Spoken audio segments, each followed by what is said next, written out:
And welcome to episode 19 of Sweatin' Money or Harvesting Hon. Why is it not working? There we go. Hey, yeah, we may or may not have ownership or other positions in the stocks mentioned on this show. Don't buy stocks based solely off of what you hear on this podcast, and always do your own homework and research before buying and investing in stocks. I'm your host, Kong, along with my co-host, Keeps. What do I bother? It's going to cut you out of noise. One That's what you get for day, not being one in day, studio. it will do it. All right, well, let's take a look at what's in the news. ABC has a news article about how this is the cheapest gas we've had for Christmas since 2008. However, sadly, prices actually rose in California in the past 3 weeks from an average of $2.60 to around $3 in some cities, which the article attributes to taxes and fees that were recently introduced. Those bastards. But I tried to look for a new recent tax approval, and there weren't any to be found. I mean, none that I could hear of. I mean, did you hear anything in the news? No, not really. I mean, Yeah. that would be breaking news. Congratulations, gas will be more expensive again. Yeah. So I Nope. mean, so I couldn't find anything that was actually approved, but I do know that we are in the midst of debating and whether or not to raise taxes on gas funds or to propose a highway tax, which is to follow Oregon's example in charging people a tax for road usage. So based off of how many miles you drive in the year. Um, Are you kidding me? That is ridiculous. well, what would I you mean, rather have them do? isn't our taxes already going toward infrastructure? Apparently they're not. I mean, like, what else do we pay for? I don't know. Well, this goes back to that episode a couple weeks ago where we were debating about tax issues and how government is always spending money and all that stuff. But hey, whatever. Um, Earmark that money for roads, for a portion of it. Something. yeah, I well, don't we're know, supposed to be man. I earmarking mean, that money for a you lot of know, things like roads. We're supposed to be, earmarking it for retirement funds. But then, of course, we keep rating in on those funds too. So, you know, corruption all over, man. look, fast track. What the hell is that? What happened to carpool? No, we don't have carpool anymore. We have fast track. I'm like, but you're using the same lane. You just called it something else, and you're charging me out the ass and toll for it. I Yeah, don't get it. Is that how somehow benefit? I mean, the only justification for it is maybe it's a conspiracy by really wealthy people to make the road wealthy people only. It's like, sure, you can save yourself 30 minutes of traffic commute if you can afford $5 an hour of like using this toll road, I guess. look, you can call it a conspiracy theory all you want, but it's just as simple as, hey, some guy came up with a business idea, and he had enough money and connections to go for the idea, and now we have fast track. And the point supposedly is so that they can fund the highways and all that stuff. But of course, they sell it to you as a form of a way of decongesting traffic or whatever. Of course, it does neither. Nope. But that's all Well, there is actually, to it. well, if the fast track lane is then like $50 to use, of course, logically speaking, not too many people will be taking it. And I think it has a congestion-based like pricing algorithm It implemented or does, yeah. something like that. So I mean, who does it benefit really? The people who can afford to use it during those highly congested hours. And then the thing is, like, Fast Track used to be you buy the device, you pay $30 for the toll device, and now like that's it. You then it takes out your balance when you use it. But now it's like every single month, whether you use it or not, they're going to take money out of it to maintain the Fast Track system because apparently it was more expensive than expected, and it's not quite paying for itself. I'm like, Right. really? You're just renaming the carpool lane into the Fast Track lane. How can it not be paying for itself? There's no additional road. It's the same road. No, It's just that's no different than what the government is doing with taxes, really. They say, oh, we need this for, for these projects and that for these projects. So we're going to have to tax the shit out of you. But really, ultimately, they're wasting a lot of our money. Anyways, yeah. So I'm just thinking, oh, you could tax the road. Next thing, we'll tax you for all the water you drink. We'll tax you for all the air you breathe. you China know, has bottled well, air. Yeah, well, that was a ridiculous marketing campaign, and that was so stupid. But no, some restaurants are actually charging people to sit in their restaurants. Like they're charging people if people are coming in because they can't deal with the smog anymore and they want fresh air. Um, Restaurants are actually charging people a sit down fee. Wow. Yeah.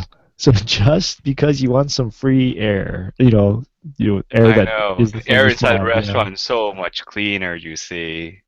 We opened the door No, and then that's we how bad closed the it. smog is over there, okay? The smog is so bad over there. They would much rather sit in, grease-filled restaurant air than they would out, being outside with all that other crap. That would mean that, China's overdue for environmental investments in terms of environmental businesses like tree planting, air cleaning, Oh, you know. please, they're not gonna freaking do it.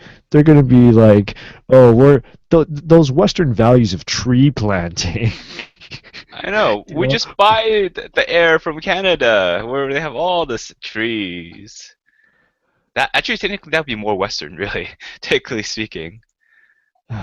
but I mean, China is just filled with idiots running the country. Anyways, um, back to the real issue though. Why is it that in California, since nothing was approved and everything's still being debated, why is it that gas prices rose in the last 3 weeks? And they rose pretty quickly, like 30 cents. Well, like gas prices and oil prices aren't exactly like totally correlated. Sometimes oil prices will drop and gas prices will go up, and sometimes gas prices will go up or go down and oil prices wouldn't change. And sometimes, now, no, I'm not saying this is the explanation, but I did ask a few experts on this the matter, and they're saying that oftentimes there might be issues with the refinery. Like even though you have the oil, you have to refine the oil, and then there's like some if there's any type of slowdowns, any type of issues in the process or whatnot, then it can cause gas prices to not move in the same manner as oil prices.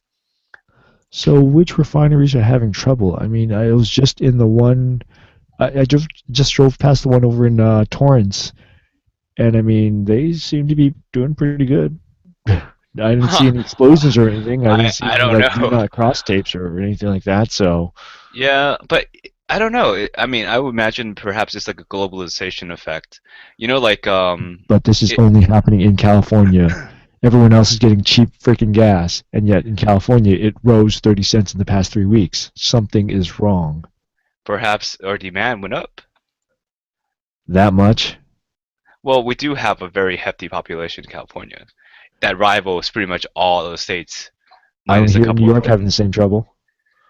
Well, think about New York. How do most New Yorkers get around? Do they drive? Oh, hell no, right? They train.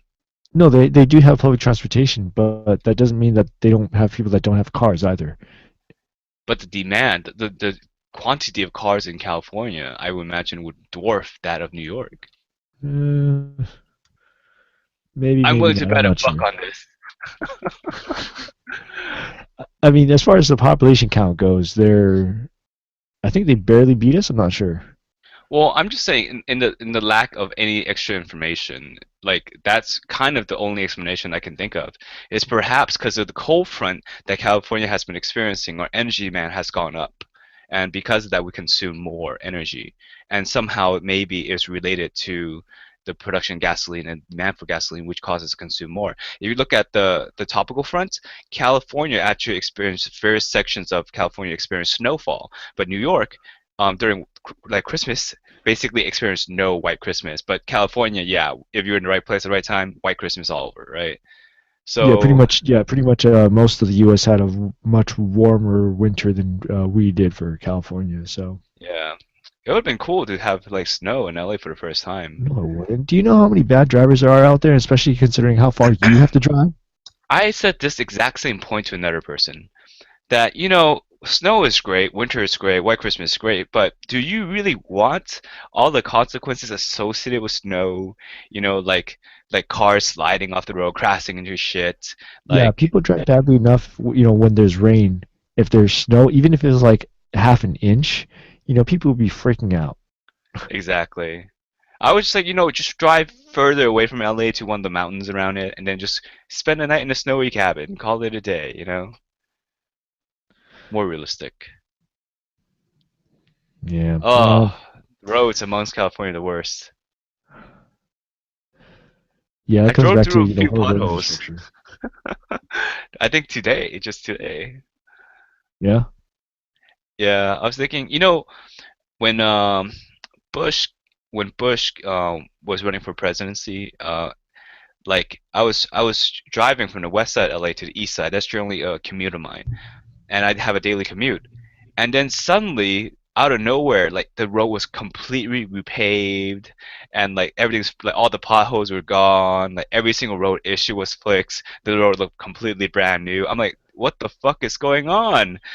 And then the very next day, Bush arrives with his like um like I don't remember the term, but a shit ton of cars escorting him, and they sealed up all the entrances into the freeway, all the exits with the police cars. It has a giant escort, a ton of SUVs escorting it with like American flags flying, going at like 120 miles an hour.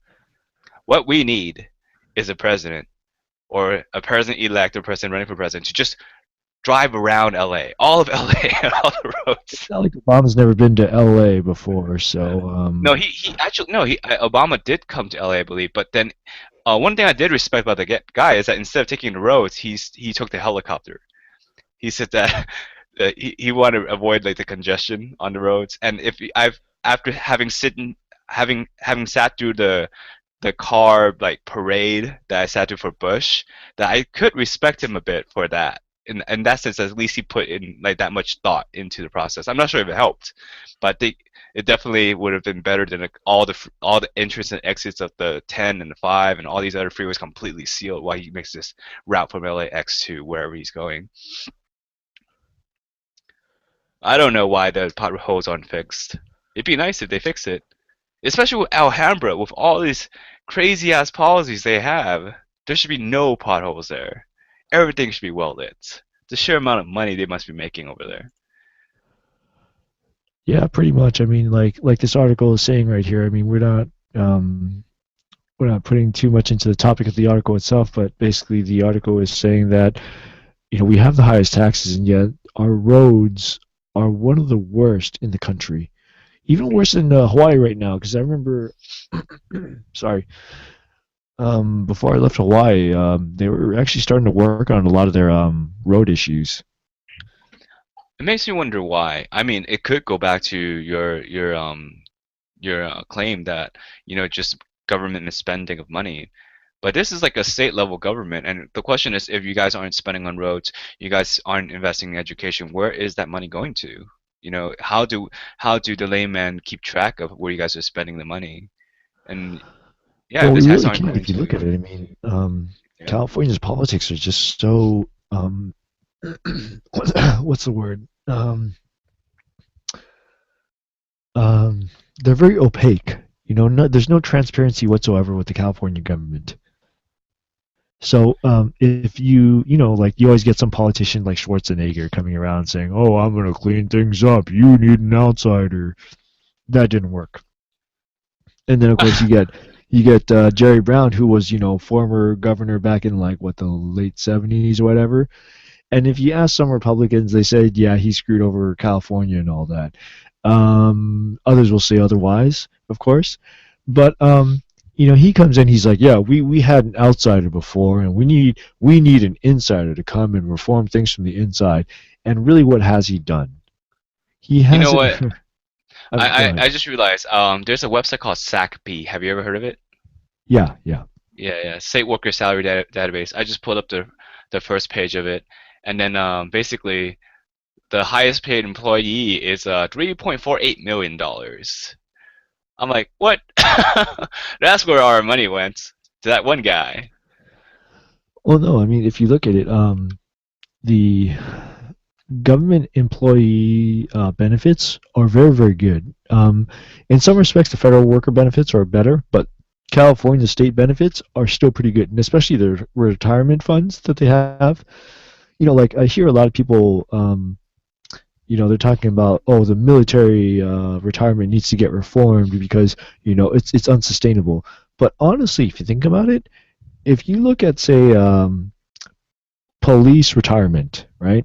So with the military, you have to do 20 years, and even then, you only get half of your pay. You can get as much as 75% of your pay for retirement, and that's only your base pay now. That's not including all the other stuff you used to get, like whatever special language pay for special skills, or like combat pay or like special allowances. None of that. So it's only half of your base pay or 75% of your base pay if you do 30 years. Now, that's with 30 years. So with being a cop in most states, I think it's like anywhere from 20 to 30 years, and then you get 90% of your pay for retirement. And that's for life. So So if you get pulled over next time by a cop and you're wondering, hey, why are you doing this to me? You're helping them fund their retirement account pretty much. That's exactly why most whenever you get a ticket, you have to send it off to the revenue department of your local municipal government. they should give me a immunity pass. You can only be taxed. You can only receive this many speeding tickets in a year, and afterwards you can do whatever the hell you want. Yeah, like run over babies. Hey, dude, affluenza. I didn't know you can do that. Have you heard that story about the affluenza kid? No. There's a kid in Texas. He's 16 years old. He's been charged before in the past for raping a 14-year-old. And then he was 16. He was driving a truck while intoxicated, alcohol and possibly other substances. And then he runs over a family, like he runs over four people in his truck and kills all of them. And then the judge basically said, hey, his defense claim was, I was a victim of affluenza. Basically, I was so rich, I didn't know you can't do that. And then the judge's You like, gotta be well, kidding me, man. huh? You gotta be kidding me. Like that was Oh, honestly his argument. oh yes, oh yes, yeah. And then basically scot-free. He went completely scot-free, which pretty much says if your parents are rich enough, you can get away with murder, Nice. like running over babies. Going back to my original topic. Yeah, going back to the original topic. In fact, let's move away from this topic because it's just gonna piss me off. We're gonna talk more about taxes and all that, and All right, let's do that. Which won't piss you off at all. Not at all. well, no, Uh, because we're only going to be talking about how Saudi Arabia's government is wasting all their money and the fact that they have a spending deficit. So it's not our government; it's someone else's.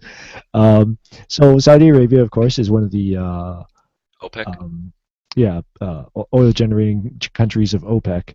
And it's raising its domestic fuel prices and taxes and cutting its own spending supposedly. Um, but honestly, I mean, no matter how much you cut and cut, there's only so much that the royal family is going to be able to take, before they're like, oh, you mean this year I can't buy my Lamborghini? Oh, I know. it's I can something. only buy the $50 million model, not the $17 million model. Yeah, and you know how it is with them, man. They don't. I'm gonna say it, man. They don't use condoms, so it's Uh, like the royal family, like they're too rich for that stuff. So like they have all these Saudi princes and princesses they gotta raise, and they're all living these lavish lifestyles, like if not in Saudi Arabia or somewhere else in the world, right? And they're still it's, getting it's it's okay. stipends. It controls itself because the princes and princesses will go kill each other to become the king. Because at the end, there can only be one, like the Highlander. It's itself at the end of the day. Uh, man, what a life to be able to lead that sort of lifestyle. I wonder what exactly is that like. I can't even Come fathom to it. think of it, yeah, I never thought about that really. Like as far as the royal court system between the Middle East and the Qing dynasty, because Hmm. before the Qing dynasty, like with say the Ming dynasty and every like as long as there was a uh, Han-based dynasty of some sort. The heredity is always going to pass on first to the eldest son, and then if he's not around, the next son or whatever, right? And if you have no sons, then it passes on to your brother, right? The sort of hai tong. Yeah. Um, but uh, the Manchurians were different in that it was whoever was the most competent. So that's why you saw a lot of infighting, just like you do with Saudi Arabia. But as far as producing really really efficient leaders, like very knowledgeable and like people with actual like leadership skills, like that's actually one of the best systems. It's cruel as it may be to try to get to the top, but as far as actually having a leader with actual management skills, I'm not going to say whether he's actually like benevolent or whatever. That's a whole other story. But actual management skills, like that's a good method. Yep.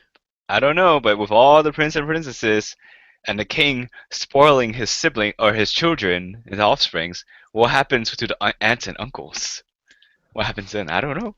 Questions. Usually, like they'll get some sort of like cush job somewhere else and like put somewhere else, or maybe overseas where they won't try to fight for the throne, sort of thing.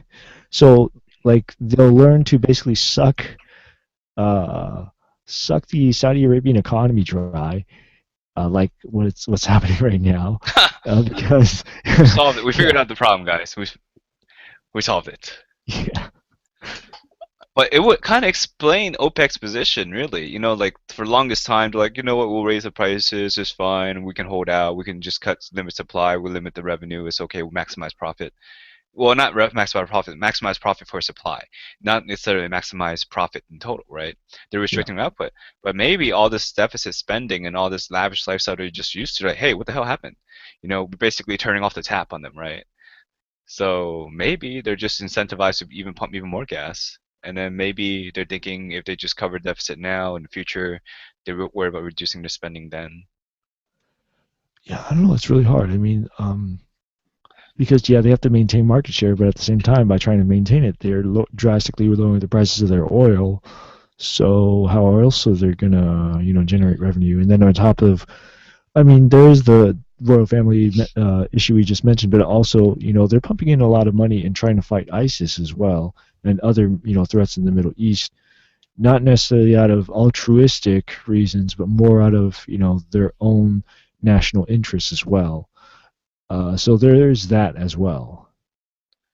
That's true. I mean, I think, gas prices and oil prices is a very complicated issue, and there's many factors, both political, both like supply related, and both like yeah, like political mainly. So, let's say like Saudi Arabia and ISIS are fighting. Basically, the instability causes oil prices to go up, but then at the same time is that they can elicit United States help, so then maybe they could negotiate some sort of deal with the United States where we send them military aid and they give us cheaper oil or something, which would drive the prices down. So it's like I think like things like this could change oil prices, and I think paying attention to them, if especially if you're a very heavy oil invest in oil, might not be a bad idea. Yeah, well, we'll see how things go. So, Huh. and for this holiday season, sales were actually strong and retailers were doing good. Surprising. Mastercard spending pulse said, "Oh, geez, what the hell?" Sorry about that. So Mastercard spending pulse said that spending activity was up 20% this year on Mastercard services, and I mean that's just Mastercard services. So that's also saying that like shopping all across the board went up for everybody. Most of the spending, of course, was either through retail sales and online stores, and you're of course seeing more and more online spending. And most of that spending was in, of course, Thanksgiving, Cyber Monday, time frame. But you also saw a spike during Christmas Eve, of course. Hmm. Yeah. Logically. Now it's time to show that you care about your people around you. Last chance. There's no other way besides buying them gifts. Of More course, it's the expensive, the American way. better. Totally. Like, what's this? I spent $100 on you. You only care about me for $50 worth of care? What the hell? I thought we're friends. I thought we're family. I have to disown you now. I'm sorry. It's the American way. See, you have to deal with this because your family apparently has people that like to spend money.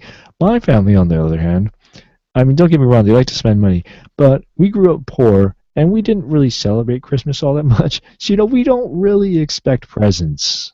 Oh no, no, no. My family never expects a present, although we have a recent introduction that might have made this like more of a tradition. Like, Ah, yes, I know. It's like, oh, the only way you show you care, and then now everyone to save face has to do something.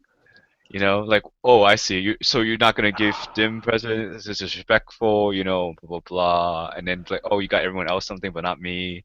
And see, then and this that's very is this is a complicated. problem now. Obviously, this goes back to that sort of mob mentality of like, oh, hey, Hitler said it was okay to deal with Jews. Let's all round them up. I mean, if everyone just said, hey, that's not a good thing. Let's not do that.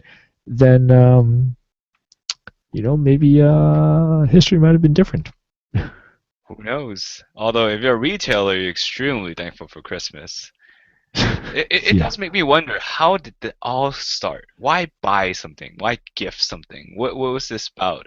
Is it because in the very cold climate, like very cold season, that people need to be more charitable because other people are in the time of need?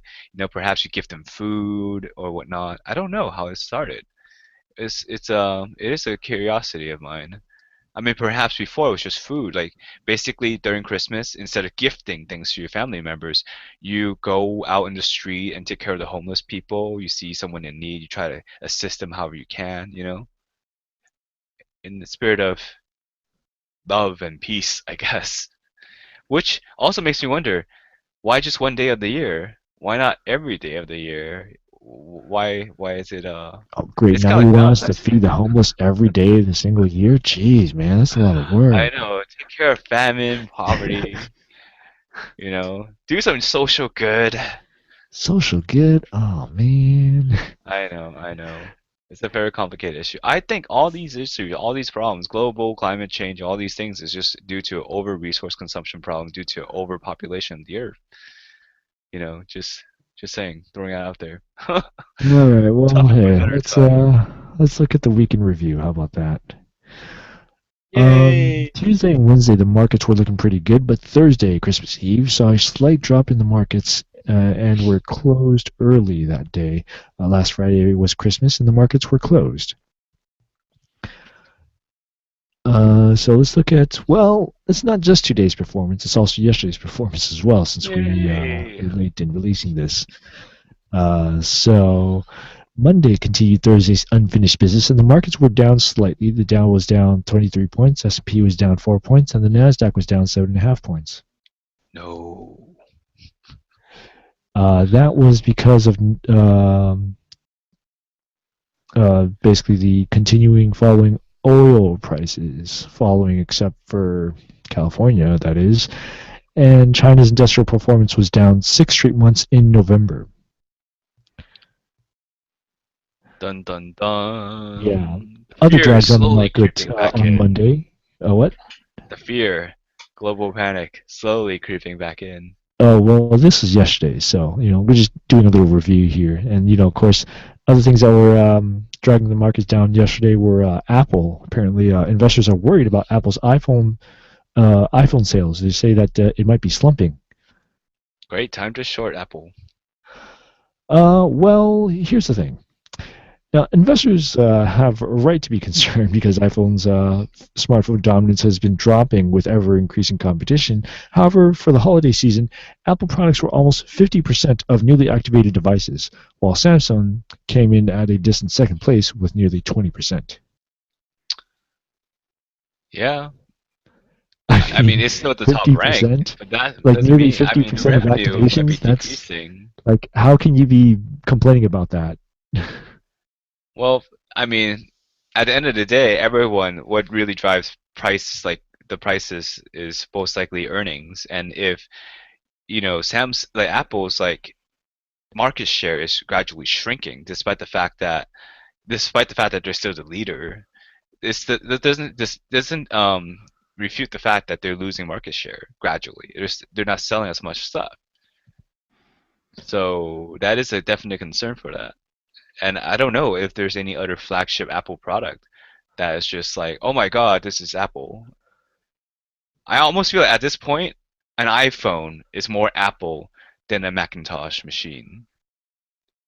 Hmm. I mean, yeah, you can kind of say that, especially since when Steve Jobs came back, for Mac OS they switched over to a Unix kernel. Hmm. Yeah, but that was like when he first came back. That was decades ago. I think it's So still a Unix kernel, isn't it? no, but that's the thing. Before Mac OS was just like its own thing, right? Hmm. Like they had nothing in common with Unix, and it wasn't until he came along and then like he folded in his next operating system into Apple. When they bought when Apple had bought Next OS, then they made Jobs the CEO again, and then he decided we're gonna do this and we're gonna revamp Mac OS. That's how you got Mac OS X. I think it'd be an interesting poll. Just ask people when I say Apple, what do you think of first? And I feel like most people just say iPhone. Pretty much is yeah. So I'm not disagreeing with you. I'm just saying. I mean, like I said, I mean, if I'm willing to make the prediction that at least there will be more volatility in the Apple share. I feel like there's more ups and downs. It's not like as stable as it used to be. Like when the like iPad or no the iPod Touch first came out, completely revolutionary, and the iPhones first came out, completely revolutionary. No one's ever seen this before. It's like freaking amazing, God's gift to man. But now it's like, I don't know. It's no longer as like godly of a product as it used to be. There's definitely more substitutes and for it, and I feel like that could chip away at the market share, and that chip away at the market share would manifest itself in the reduced revenues unless Apple finds a way to basically have more products. And I think they released the iWatch. I'm not sure it did too well either, but they definitely need to keep pushing brand new products out there to maintain their market share, their hold, or their revenue. No, I think that's another thing though with the Apple Watch is that they kind of had no choice but to release one because everyone else was releasing one, and if they Mhm. didn't, they would kind of like as you said, you know, they would look as if they're being behind on a lot of the R&D and a lot of the products that are coming out. So the Apple Watch, I'm pretty sure, is not necessarily their best product to date. But I think with subsequent releases, it may get better and better. Who knows? Well, thanks Um, to Apple's marketing, right? Apple's always marketed themselves as the best of the best. Oh, innovators, super futuristic technology, best perfection, everything. Well, I mean, when you have a crappy product like the iWatch or something, it's kind of like, meh, what's going on, Apple? I think it's slowly, gradually losing that edge and it's gradually losing that touch. I think they really need to reinvest more into innovation, innovate something. Maybe like get ahead of the virtual reality trends, like like to go into like holographic, like Star Trek like projections and crap like that, or you have like you could manipulate objects in 3D space. Crap like that. I mean, I don't know. Some new product because you need it. Otherwise, well, I feel like the stock price is just gonna tail off and just flatten. There's a pattern. Like for growing companies, when you look at the stock prices, it kind of is like a hockey stick upwards. You know, but yeah. then if for a mature company that has reached its plateau, its growth, it looks like a plateau. It looks like a sleeping parabolic curve. It just kind of goes up, arcs down, and just flattens out. And if that's at its prime and that's where it achieve its maximum maturity is when it's fully ripened, and then at some point it's going to start going back down as that's when it's lost its edge, it's lost its pizzazz, and then the price start climbing, like sinking back down again. All right. Well, come on. Let's move on to the next topic. Let's move on to today's markets. How about that, huh? All right. Uh, so, unlike yesterday, today's markets were actually up. The Dow was actually up 192 points. S&P was up 21 points, and the Nasdaq was up 66 points. Great. If I'm not too wrong, I feel like come New Year's, I think the stock prices will climb up again. So my theory on that is they need to release the stock by December 30th to basically say, hey, it's offer records, offer books, and then to start the new year, they'll basically buy it back at the very beginning of the year. Probably. Now, one of the things that came out today was, despite the Feds trying to raise rates and encourage inflation, everybody knows that the Feds will have to ease into it without raising it too high, which would because if they did, it would derail the economy. Hmm. So as such, October apparently saw a rise in housing prices in places like San Diego, and that was what was helping. Well, one of the things that was helping bring up the economy or the indexes today, I should say. Makes sense. Get in there before the interest rates go up. Buy that house. Increase that demand, and increase in demand and results in increase in prices. Yep. So let's look at the portfolio review, and specifically, I'm looking at Honda. Um, Now, they've been taking a beating ever since their auto division has had issues with their airbags and dividends were paused for several quarters. However, their aircraft division came through and has started delivering jets to those that ordered them. Plus, they issued some dividends earlier this month.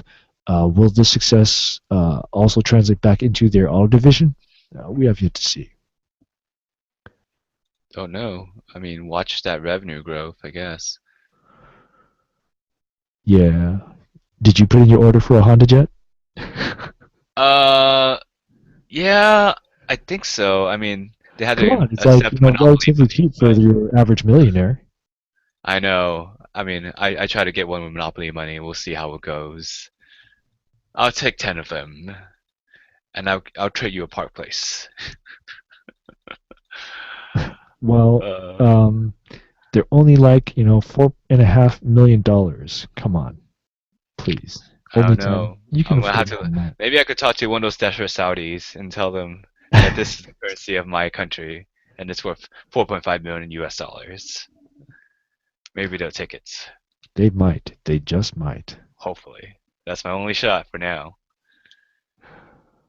Moving along. All right, let's look at investing strategies. So this is the one that showed you Yeah. in the forum. Alessio Rastani gave a TED talk at a TEDx event on stock trading and basically told how he chooses what time to buy and sell stocks. So yeah, basically he uses a certain index and he charts that index, and if it falls below a certain percentage point, then basically he's like, okay, then this is a cheap time to buy. Yeah, it's the bullish index and the bearish index. I think that's what he called it. Right. So basically, he had a arbitrary level set for those indexes, and basically like the lowest peaks on there. Yeah. And then yeah, he believes that that could be predictive of a good buying opportunity. And I mean, there's not much to disagree with that. Although, like, spotting the bottom is always a very challenging thing for a lot of like shareholders, Oh yeah. Yeah. which is why I'm one of the books I'm reading and one of the audiobooks I'm listening to is they talk about how truly wealthy people or truly successful traders do not bet on either it going up or down, but they basically make the money whether it goes up or down both ways. And I think I'll elaborate further with you offline regarding that in a future date. But I think at the very beginning, I would say that I watched a video. It seemed to make a lot of sense. It does seem to make sense. And at the same time, is that I feel like the numbers he picked were quite arbitrary.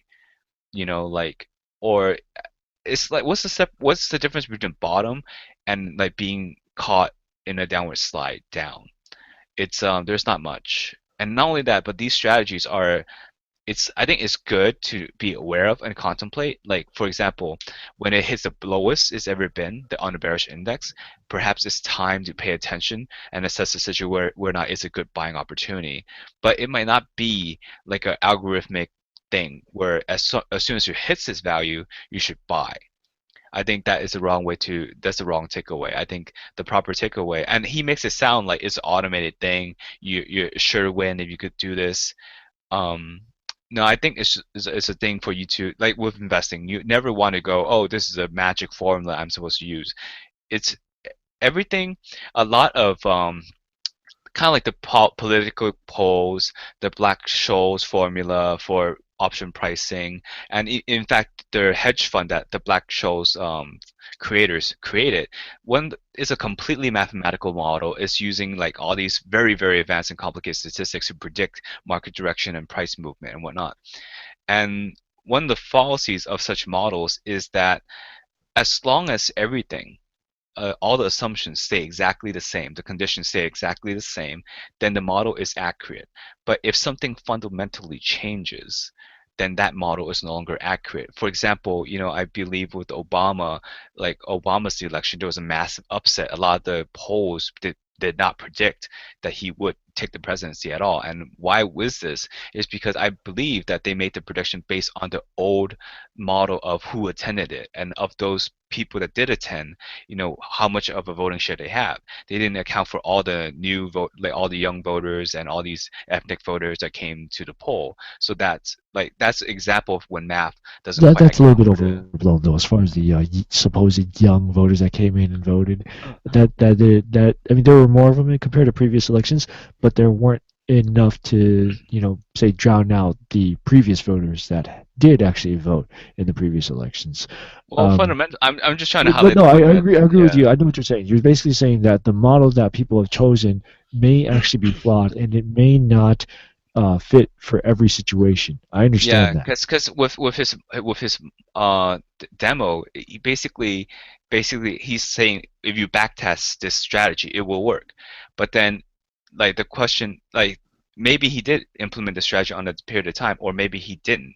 Because hindsight is 2020. If I were to tell you that if you bought all the bottoms, then you would have made money. Sure, if in fact instead of 25, I said if you held at 30, it would still be as legitimate as a strategy as his number he proposed. If I even say 35, if I could say something like if it dips down at a certain rate, chances are it will bounce back up. That's also another legitimate interpretation of that graph, another legitimate strategy that can pass a back test.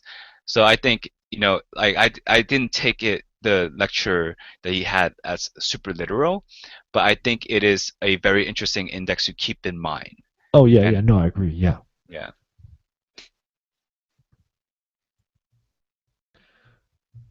All right, so let's move on to recommendations. So this is okay. I'll admit this is kind of a weak recommendation, really. Well, I'm just saying, like, if you're into McDonald's, now of course, full disclosure, everyone should know that I own stock in them. You might want to check out the McDonald's in Hong Kong because Hong Kong is a pretty cool place, and this McDonald's Next store looks like it took some concepts from Chipotle and turned McDonald's into some sort of like, casual dining brand of some sort. Yeah, I mean, I don't know what to say about this, but I think it's interesting. If McDonald's has the typical, I think it's a very interesting way. I once consulted for a company that had a hard time disassociating the bread and butter was cheap stuff. Like you go there for cheap crap, practically the dollar store of of the industry, and then they try to elevate the brand, saying that Yeah. we want to be fancy, expensive stuff now to make a bigger profit margin. But then the problem with it is that the entire consumer base are basically spendthrift consumers that didn't want to pay more for all these products. Now you want to elevate your brand. Well, what happens is that you're going to lose a lot of your consumers, your consumer base, because they're no longer the same participant. It's like shopping in like Rodeo Drive or like Walmart, like Yeah. sure you're at Walmart and you turn into Rodeo Drive. The people that used to shop there can't shop there anymore. You lose a lot of market share. I feel like perhaps McDonald's next, they might have a McDonald's, the regular original McDonald's where they have burgers and fast food and unhealthy stuff, and McDonald's next is like healthier stuff maybe. Oh yeah, yeah. No, I agree with you. Yeah, that's kind of the way they kind of have to go. They have no choice, really. Hmm. Because like like you were saying, yeah, people will expect certain things out of a certain brand, and they tried the whole McCafes and they tried to mix it in with actual McDonald's venues, and that didn't work out, of course, because people are still associating McDonald's with just simply McDonald's, right? Maybe if they tried some of the McCafes as just simply McCafes, but then of course I'm sure everywhere they go, Starbucks will probably be like, well, we'll run you out of business. How about that? You know, Right. it's kind of hard to compete. Well, Um, I don't know. McCafes are pretty cheap compared to well, Starbucks. I mean, had anyone told you, like when Starbucks first came around, that you're gonna be paying like 5, 10 bucks for a cup of coffee, everyone's like, "You're stupid." 25 cents at a gas right. station. Why would I? Why would I pay so much for this coffee? Yeah. Ow. Oh, you silly, silly investor, missed out. But I no, do, yeah. but no, that's the thing. It's like certain brands, like let's say Best Western, actually, they actually have they had a really good business model. So they weren't exactly the cheapest of the cheap. They were kind of like middle end, even though we kind of make fun of people that go to Best Westerns and stuff like that, right? Mhm. We kind of make fun of them for being cheap, but let's face it, they're not cheap like say a Travelodge is known for being cheap, and even then, that doesn't compare to like say a Motel 6, Motel 8, things like that, right? Yeah. But Best Western, they were successful enough, and they hit the right market where it's like you get enough of the mid grade, you get enough of the low grade as well, and so they had enough locations to generate enough money that it got to the point where they said, okay, we want the high end, but we're not going to screw it up. So they bought out individual hotels that were high end hotels, Hmm. and now these high end hotels are under the Best Western brand name. Yeah, I think that makes perfect sense. Like McDonald's, you want to do Chipotle, buy Chipotle. Well, that's another thing. They did have stake in Chipotle when they first started, and then eventually Chipotle was like, "Hey, we want to go solo with this, and we'll buy out your guys' shares," and they agreed to it. I thought McDonald's shouldn't have sold those shares, but now in light of the whole scare with that what Ebola and all that, you Pretty wise know, move, huh? yeah, wise move in They- hindsight. But You I know, think no, I think at this point, honestly, McDonald's, if they really wanted to, they should buy back more shares. you They should know, buy back more shares now because Chipotle is going to come back up at some point. one of the things I don't quite understand is McDonald's share prices. The share prices, it's been Yeah. skyrocketing since August. It's like you look at the 5-year chart, it's pretty much just chugging along, limping here and there. But then in August, in the last like 4 or 5 months, it's just been skyrocketing, like 20% gains if you held it since August. That's crazy. If you held it like before August for a whole year, you would not see anywhere as close, maybe like a few percents in differences. I wonder what exactly is contributing to that. Well, But it's not just McDonald's is definitely one McDonald's. of Paul's favorite stock picks right now. It's not just McDonald's. Well, compared to the rest of the market, McDonald's has been faring pretty well. But before that, a lot of companies were actually they were kind of inflating their own prices and buying back their shares. That's a good tactic that a lot of companies are using nowadays. I see. So the total amount of outstanding shares are what's possibly going down. Right, probably. I I'd see. have to double check, but That's a very legitimate explanation, really. Yeah, it's a good time to hold on to that share because then the company will buy it back for you for a premium. That's not yeah. exactly a bad thing. Yeah, and But then yeah, what's McDonald's next though? Like what are you serving? Is it still serving burgers or oh yeah, making me salads?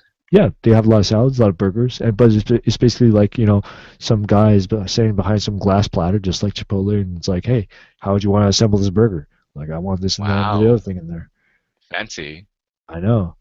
Like, oh yeah, you know what? I might as well just show you the video actually. Here, let me see here. Wait, now I'm hungry. I know. I might have to stop by McDonald's now.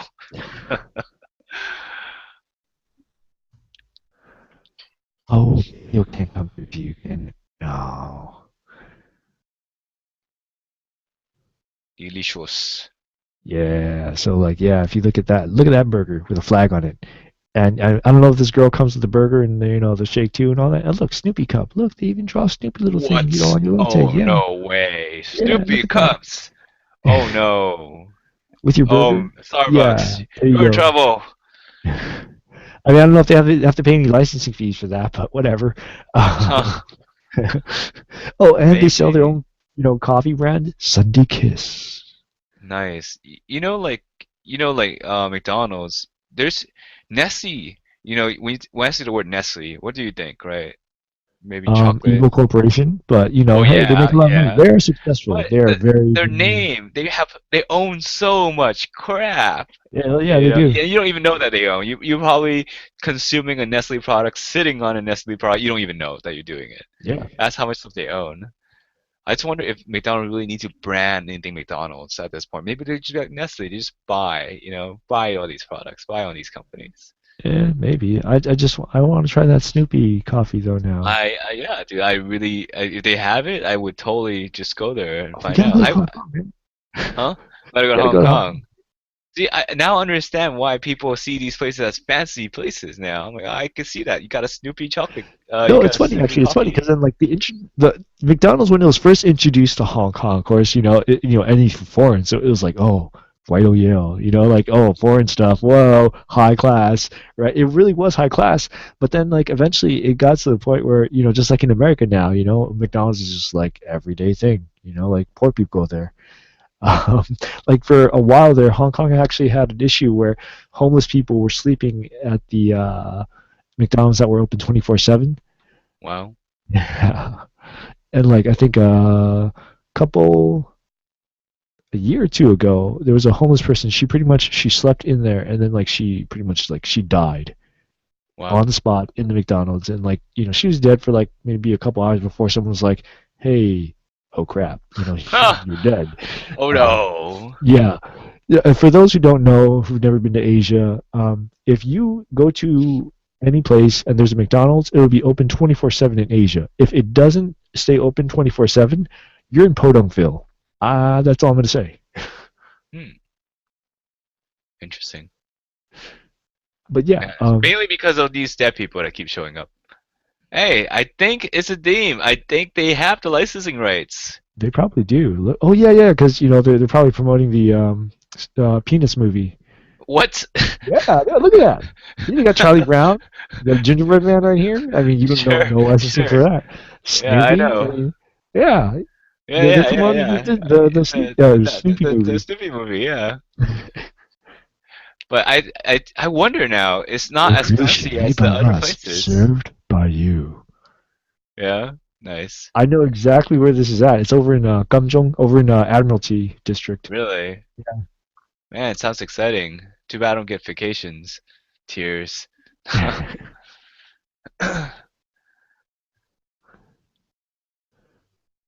Wait, okay, so because I saw a video by in Business Insider, I can't find it again, but basically, Well, I mean that this would imply that they just have a pre-made like dissolvable puck they just put on top of the coffee, oh really. god, are you seeing this commercial? Yeah, this is the replication is absolutely too well. It's not artistic drawing. It's a Yeah, puck that you just throw on top and it melts. It has to be. Maybe a white chocolate or something. probably. Very clever. Oh man, twelve Wait, dollar burger. what? Why would you do that?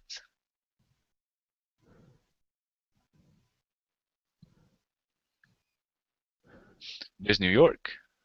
Create your tastes. McDonald's next. Oh my gosh, I do. As a lot of people love a custom-made burger where you select every single ingredient and every single method of cooking it and whatnot.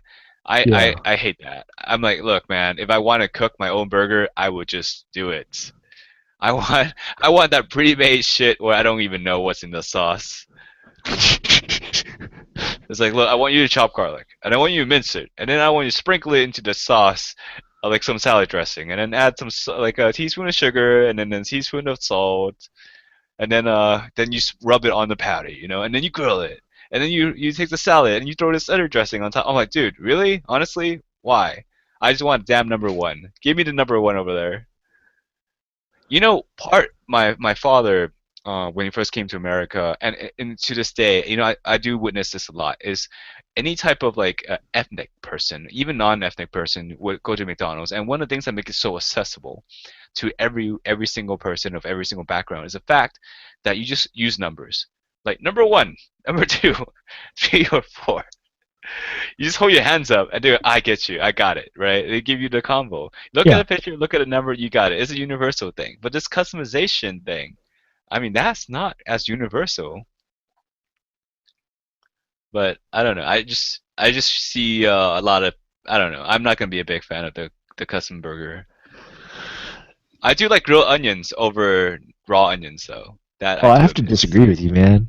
On my burgers, Really? I'd rather have raw onions. I really. Oh, you do, but then you have a lean towards spicy stuff. I I have a do, lean towards yeah. sweeter stuff. So, Well, and yeah. the breath factor. Don't forget the breath factor.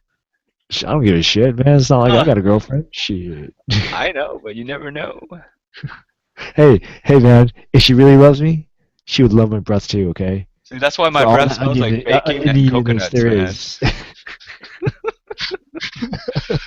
Uh, it's like a trap. Yeah.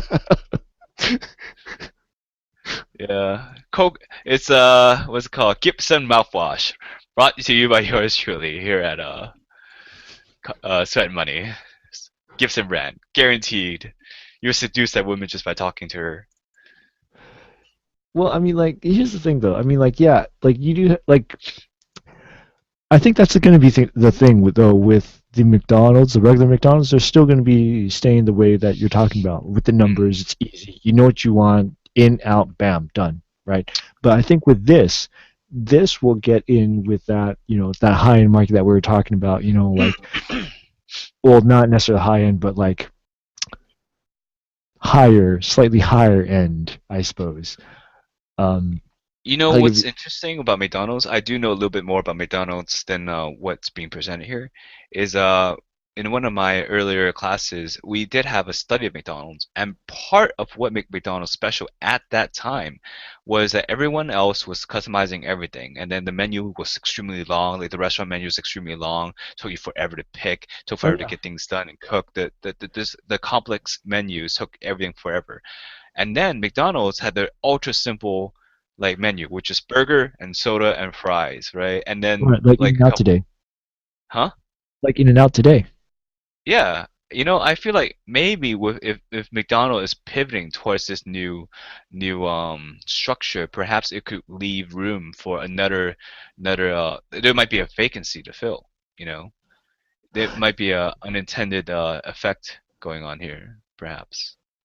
Is In-N-Out publicly traded? I think it's a private company, right? No, it's a private company.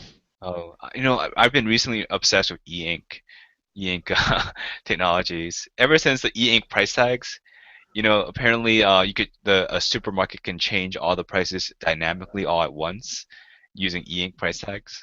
Yeah. I thought that was pretty darn cool. And then they could highlight the colors. There's colored e-ink now. Unfortunately, that stock is private as well. But yeah. Yeah. No, I try to look at the eating companies too. Yeah. I like it. I honestly, like I said, when I said my recommendation in investing is that, basically these are companies you don't mind giving money to so that they can further that technology. I just think it's really cool. You know, Polarized ink, cool stuff. So simple, like a giant etch a sketch. Yeah. Yeah. I'm sorry. I'm just thinking at some more of these McDonald's videos, and I'm like, whoa. Getting kind of hungry there. I am. I mean, if I wasn't already this full, I would definitely be heading over to a McDonald's right now. But Oh, I know. oh, and there's this last video. Americans try Hong Kong McDonald's. I bet you it's delicious. I've You been to know, Hong Kong, and I to be think I don't honest, know. Yeah, to go be on. honest, when I went to the McDonald's in Kowloon, Yeah, like I just went with what was familiar, man. I was just like, give me a Gui Mo Ba, yeah, A Big Mac meal. yeah, That was it. yeah, yeah. I I didn't will try. call it number one, but sure. No, but if you go, okay. So are you honestly gonna go to the counter, right, and ask for go number one 呢 No, you're not gonna do that, right? 我講俾我第一號啊，係咯，我要份 number one. Like, no, that's not gonna work. number one Okay? 我。No, in Hong Kong, this will fly. You can totally say this. It's called Chinglish. Okay, where you mix English and Chinese. It's the fancier way to talk. It shows that you're educated because the education system in Hong Kong is in English.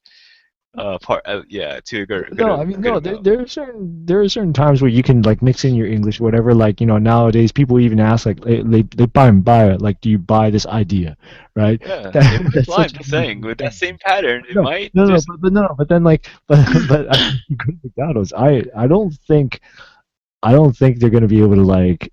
I mean, they'll give you your damn number one, but they're gonna give you a lot of shit. Oh hell no, dude. One time I went to Hong Kong and I ordered everything in Cantonese. I talked to the guy in Cantonese, initiated a conversation in Cantonese. I ordered everything in Cantonese, and he responded to me in English. 吹脹. I was like, what the hell, dude? Why? Why? Everything. Is there something about me that says, hey, speak English to me? I don't get it. You know, Totally, perhaps your you. forehead just says "Guai on it. You just have it, you have tattooed right there, like a third eye or something. I know, right? 鬼仔 no rin there. I mean, the only thing that would have made me more upset is if this white guy behind me walks up to him and he starts speaking Cantonese to the white guy. I'm like, what? Mr. What? Why? Robinson! I'm Mr. Robinson. 想食咩雪糕啊你? You know, I'm like, 我好 what's? 中意睇呢啲戲啊！I know. I'm like, what? What? What do I look like now? I'm confused. This girl makes no sense to me. Okay, well, we veered away from finances, and now we're talking about racial issues and McDonald's. McDonald's stuff. So Ah, I think yes. it's a good point to end the show. Well, you Uh, didn't talk about how it tastes, though. well, of course, it tastes freaking awesome. Okay, it's customized burger. I mean, you may not like it, but I'm pretty sure it tastes great. But honestly, we'll never really know until we make a trip to Hong Kong. Yeah, if you guys want to fund us, if our audience members want to fund our trip, We we should will love you totally do a forever. Patreon Best program for friends. Best friends. that. And if you fund our trip to Hong Kong, we'll take more pictures and show them to you so you can lavish in our glory. Look at how we'll show you up front how delicious a McDonald's burger looks like. We'll eat every single Mm, one. A full segment on nothing but McDonald's burgers. totally. All right. Well, hey.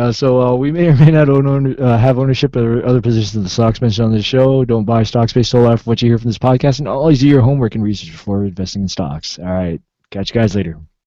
Peace.